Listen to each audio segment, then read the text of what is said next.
Check this out, guys. Look at this idea I saw. I actually saw it online. I think it was TikTok.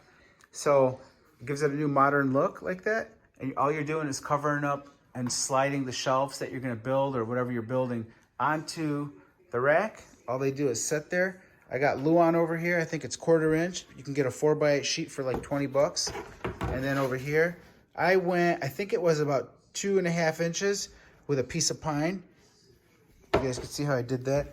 And then I glued it with wood glue, shot it all with my nail gun, painted them with a stain. That way it's really hard for it to scratch. If you use paint, it might start to peel a little. But if you use a non-transparent stain, this stuff is like almost impossible to scratch. It like bleeds into the stuff. And I only painted some of them on the bottom because as you're looking up, only if you're like 12 inches high, could you see that there's wood under there. But you could just paint them all if you're gonna paint them. But real easy, quick idea.